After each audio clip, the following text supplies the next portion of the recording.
நான் என்னுடைய அறிக்கை வாசகன். கனடிய தமிழ் பேரவையின் அழைப்பை ஏற்று தங்கள் நேரத்தை ஒதுக்கி இன்றைய ஊடக சந்திப்புக்கு சமூகம் அளித்திருக்கும் அனைத்து ஊடக நண்பர்களுக்கும் நன்றியை தெரிவித்துக் கொள்கிறோம். கனடாவில் ஆண்டுதோறும் மிகச்சிறப்பாக நடந்து வரும் தமிழர் திருவிழா இவ்வாண்டு 11வது ஆண்டு நிகழ்வாக வருகின்ற ஆவணி மாதம் 23ஆம் 24ஆம் தேதிகளில் நடைபெற உள்ளது என்பதை மகிழ்ச்சியுடன் தெரிவித்துள்ளோம். தமிழர் திருவிழா என்பது இன்று உலகளாவிய ரீதியிலேயே நடைபெறுகின்ற மிகப்பெரிய திருவிழாவாக பரிணமித்திருக்கிறது. இந்த வளர்ச்சியின் பின்னாலும் வெற்றியின் பின்னாலும் 100க்கும் அதிகமான தன்னார்வ தொண்டர்களின் உழைப்பும் கனேடிய தமிழ் மக்களின் அளப்பரிய ஒத்துழைப்பும் பேராதரவும் காரணமாக இருந்தது. தமிழ் சமூகம் சார்ந்த லாப நோக்கற்ற முயற்சியின் ஒரு தசாப்த கால வெற்றிக்கு தங்களை போன்ற ஊடகங்களும் பெரும் பங்கு வகித்திருக்கின்றன. கனடாவில் வலுவாக தங்களை அடையாளங்களை ஸ்தாபித்துள்ள பல்லின சமூகங்களால் தமது பண்பாடுகளையும் கலைகளையும் வரும் சந்ததிகளுக்கு கடத்தும் நோக்குடன் பல வெற்றிகரமான திருவிழாக்கள் குறித்த சமூகங்களால் ஆண்டாண்டுகளாக சிறப்பாக நடத்தி வருகின்றன. அந்த வரிசையில் இன்று தமிழர்கள் கனடாவில் எல்லா துறைகளிலும் வெற்றி பெற்று பெரும் உயரங்களை அடைந்து ஒரு இனமாக தமது வேர்களை மிகவும் ஆழமாகவும் திடமாகவும் ஒரு குறுகிய கால பகுதியில் கனேடிய தேசத்தில் இணைத்து இருக்கின்றோம். கனேடிய பாராளுமன்றம் வரை எமது குரல் உரத்து ஒழித்துக் கொண்டிருக்கிறது. தமிழர்களான எம் வரலாறு மிகப்பெரியது. எம் பண்பாடும் எம் கலைகளும் உலக கலைகளுக்கு முன்னோடியாக இருக்கின்றன.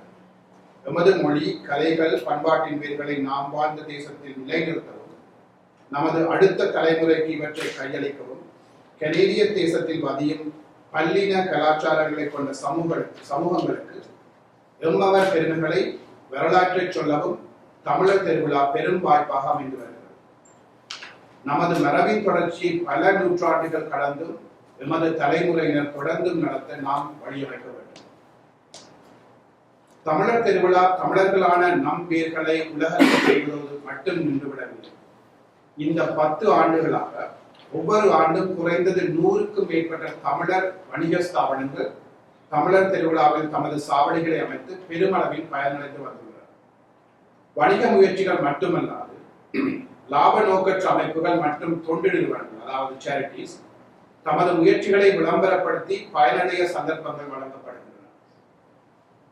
தமிழர் திருவிழாவில் தமிழ் இனப்படுகொலை நினைவு தூவி அமைத்தல், தமிழ் சமூக மையம் அமைக்கும் திட்டம், போர்க்குற்ற விசாரணைகளுக்காக தரவுகளை சேகரிக்கும் முயற்சிகள், தமிழர்களின் வரலாறுகள் தொடர்பான விழிப்புணர்வை ஏற்படுத்தும் காட்சிப்படுத்தல்கள், தமிழ் மொழி மூல கற்கையை ஊக்கப்படுத்துகின்ற செயற்பாடுகள் போன்ற தமிழ் சமூகத்துக்கு மிக இன்றியமையாத முயற்சிகளுக்கு தமிழர் திருவிழா வலுச்சேர்த்துள்ளது. தமிழர் திருவிழாவில் தாயக உறவுகளின் வாழ்வாதாரத்தை உயர்த்தும் செயற்பாடுகளுக்கும் முக்கியத்துவம் கொடுக்கப்பட்டு வருகின்றது. இலங்கையில் போரினால் பாதிக்கப்பட்ட வடக்கு மற்றும் கிழக்கு பகுதிகளில் உள்ள உள்ளூர் உற்பத்திகளை ஊக்குவிக்கும் செயற்திட்டங்கள், பெண்கள் தலைமை தாங்குகின்ற குடும்பங்கள் உள்ளடங்களாக பாதிக்கப்பட்ட பெண்களை பொருளாதார ரீதியில் ஊக்குவிக்கும் திட்டங்கள், நமது தாயக உறவுகளுடன் தொடர்புடைய மனிதநேய வாழ்வாதார திட்டங்கள், பொருளாதார ஊக்குவிப்பு திட்டங்கள், மலையக தமிழ் உறவுகளின் வரலாறு தொடர்பான விழிப்புணர்வு திட்டங்கள் மற்றும் அவர்களுக்கான நலத்திட்டங்கள் அடங்கலாக பல செயற்பாடுகளும் காட்சிப்படுத்தப்படுவதோடு மட்டுமில்லாமல் அவர்களுக்கான சர்வதேச அங்கீகாரத்தை பெற்றுக் கொடுக்கும் முயற்சிகளும் தமிழர் திருவிழா பெரும் பங்காற்றி வருகிறது. மேலும் வளர்ந்து வரும் எமது தமிழ் கலைஞர்களை தமிழர் திருவிழா தொடர்ந்து ஊக்கப்படுத்தி வருகின்றது. இன்று பிரபலமாக இருக்கின்ற பல பாடகர்கள், நடன கலைஞர்கள், இசை வல்லுநர்கள், வாத்திய கலைஞர்கள், நாட்டுப்புற கலைஞர்கள் போன்றவர்களுக்கு பெரும் வாய்ப்பை தமிழர் திருவிழாவில் ஏற்படுத்தி கொடுத்ததன் மூலம் அவர்களின் திறமைகளை வளர்த்து வந்திருக்கின்றனர். தமிழர் மரபுரிமையை பறைசாற்றும் நிகழ்வுகள் நமது மொழிக்கும் பண்பாட்டுக்கும் கலைகளுக்கும் வீரத்தை எடுத்து எறும்பும் வண்ணம் நமது புதிய சந்ததிக்கு பயிற்றுவித்து அவர்களுக்கு தொடர்ந்து பெரும் மேடையை அமைத்துக் கொடுத்த பெருமையும் தமிழர் திருவிழாவுக்கு உண்டு. இவற்றோடு நின்று விடாமல் குறித்த நாட்டுப்புற தமிழ் மரபுசார் கலைகளை பயிற்றுவிக்கின்ற அமைப்புகளுக்கும் சாவடிகளை இலவசமாக அமைத்து தங்கள் சேவைகளை விளம்பரப்படுத்த தமிழர் திருவிழா களம் அமைத்துக் கொடுத்திருக்கிறது. இனி வரும் காலங்களிலும் இச்செயற்பாடு மேலும் மேலும் உயர்வடையும் என்பதை இத்தருணத்தில் உறுதிப்படுத்திக் கொள்கிறோம். தமிழர் திருவிழா ஒவ்வொரு ஆண்டும் ஆயிரக்கணக்கான மக்களை ஈர்த்து வருவதோடு 2,50,000க்கும் மேற்பட்ட மக்கள் தொகையை எட்டியும் உள்ளது. முன்னாள் கனேடிய பிரதமர், எதிர்க்கட்சி தலைவர்கள், முக்கியமான நகரசபையை சேர்ந்த நகர விழாக்கள், பாராளுமன்ற உறுப்பினர்கள் என அனைத்து மட்டங்களிலும் உள்ள அரசியல்வாதிகள் தமிழர் திருவிழாவில் கலந்து கொண்டிருந்ததுடன் தமிழ் மக்களுக்கான அவர்களது ஆதரவையும் வழங்கி வந்திருக்கின்றனர். கனடாவின் முக்கிய கட்சியினர் தாமாகவே முன்வந்து அவர்களது சாவடிகளை தமிழர் திருவிழாவில் அமைத்திருக்கிறார்கள். இந்த வளர்ச்சியை தக்க வைத்துக் கொள்ள அனைத்து அரசியல்வாதிகளும் நம்மை பெருமையுடன் திரும்பி பார்க்க நாம் எடுத்துக்கொண்ட முயற்சிகள் ஏராளம். ஒரு சமூகமாக நாம் திடமாக ஒற்றுமையாக நின்றதும் இதற்கு ஒரு பெரும் காரணமாகும். கனேடிய தமிழர் பேரவையின் சில செயற்பாடுகளுக்கு எதிர்ப்பு தெரிவிப்பதாக கூறிக்கொண்டு கடந்த ஆண்டு தமிழர் திருவிழாவை புறக்கணிக்க கோரி முயற்சிகள் நடைபெற்றது உங்களுக்கு அனைவருக்கும் தெரியும். இதன் காரணமாக கலைஞர்கள், தன்னார்வ தொண்டர்களுக்கு மட்டுமல்லாமல் தமிழர் பெருவிழாவுக்கு வருகை தந்திருந்த பல்லாயிரக்கணக்கான மக்களுக்கும் பலவிதமான அசௌகரியங்களை ஏற்படுத்தியிருந்தனர். நாம் ஒரு இனமாக நமது ஒற்றுமையை, வரலாற்றை பெருமையாக பறைசாற்றி வந்த இடத்தில் இப்படியான சம்பவங்கள் நடப்பதும் மிகவும் கவலை அளிக்கிறது. தமிழர் திருவிழா தமிழர்களின் பெருமையாக பல ஆண்டுகளாக இருந்து வந்துள்ளது. ஆனால் இப்படியான செயற்பாடுகள் தமிழர்களின் நட்பெயருக்கு பெரும் களங்கத்தை ஏற்படுத்துவதாக அமையும். இவ்வாறான செயற்பாடுகளை தவிர்க்க கனேடிய தமிழர் பேரவை தொடர்ந்து முயற்சி எடுத்து வந்துள்ளது. இனியும் இந்த முயற்சிகள் தொடரும் என்பதையும் தெரிவித்துக் கொள்கிறோம்.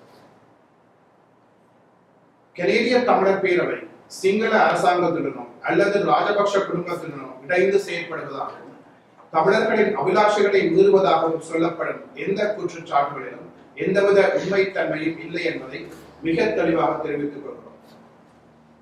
கனேடிய தமிழர் பேரவை உலக தமிழர் பேரவையின், அதாவது குளோபல் தமிழ் ஃபோரம் அங்கத்துவ அமைப்பாக 2009ஆம் ஆண்டிலிருந்து இருந்து வந்துள்ளது. உலக தமிழர் பேரவையின் GCF ஒரு செயற்திட்டமான இமாலய பிரகடனத்தில் ஏற்பட்ட விமர்சனங்களால் கனேடிய தமிழர் பேரவையை சிங்கள பேரினவாத அரசுடன் இணைந்து பயணிப்பதாக திட்டமிட்ட பிரச்சாரங்கள் நடத்தப்பட்டன.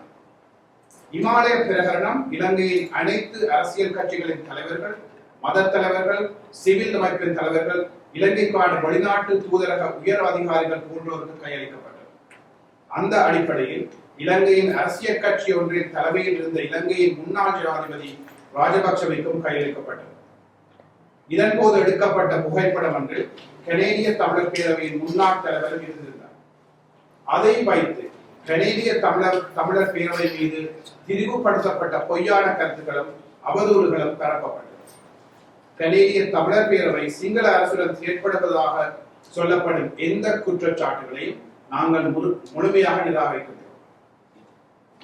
ராஜபக்ஷ ஆட்சி காலத்திலும் அதற்கு பின்னும் ராஜபக்ச குடும்ப ஆட்சி காலத்தில் நடந்த அனைத்து போர்க்குற்றங்களுக்கும் நீதி கோரி ஐநா மனித உரிமைகள் ஆணையம் மற்றும் கனடா உட்பட மேற்கத்திய நாடுகளில் கனேடிய தமிழர் பேரவை மிகவும் கடுமையாகவும் தொடர்ச்சியாகவும் போர்க்குற்ற விசாரணைகளை வலியுறுத்தி செயற்பட்டு வந்துள்ளது. ராஜபக்ஷ சகோதரர்களுக்கும் இலங்கை இராணுவ தலைமை அதிகாரிகளுக்கும் கனடா தடை உத்தரவை அமுல்படுத்தியதில் கனேடிய தமிழர் பேரவை முக்கிய பங்கு வகித்துள்ளது. மீது முன்வைக்கப்பட்ட குற்றச்சாட்டுகளை நாங்கள் நிராகரிக்கும் அதே சமயம் அந்த புகைப்படம் ஏற்படுத்திய மனவருத்தத்தையும் வலியையும் நாங்கள் நன்றாக புரிந்து கொண்டு அதற்கான பொறுப்பு கூறலையும் மனப்பூர்வமாக ஏற்றுக்கொண்டிருந்தோம்.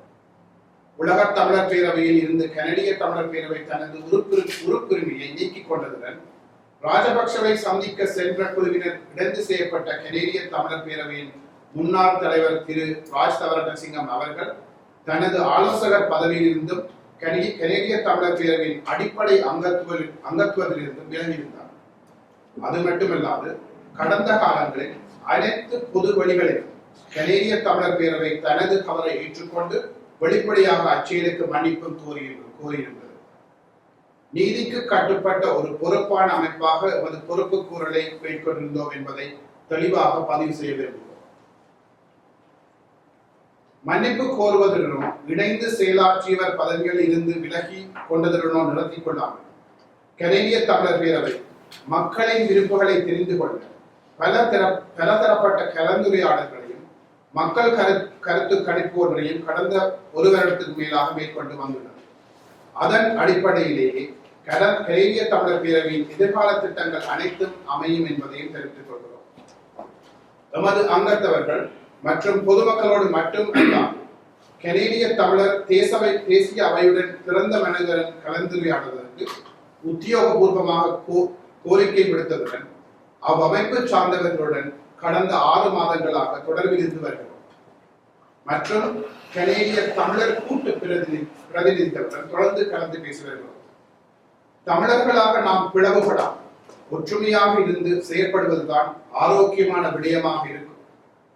நாம் நமக்குள் கருத்து முரண்பாடுகளை ஏற்படுத்தி அதை பொது வழிகளில் காட்டிக் கொள்ளும் போது அதனால் நன்மை அடைய போவது எமது அமைப்புகளுக்கு இடையில் பிரிவை எதிர்பார்க்கும் எமக்கு எதிரானவர்கள் என்பதை நாம் முழுமையாக புரிந்து கொள்ள வேண்டும். தற்போதைய சர்வதேச கனேடிய தாயக சூழல்கள் மாற்றமடைந்து வரும் இந்த சந்தர்ப்பத்தில் தமிழர் நலன்களுக்காக இயங்கும் அமைப்புகளின் ஒன்றிணைந்த செயற்பாடுகளும் புரிந்துணர்வும் இன்றியமையாகும்.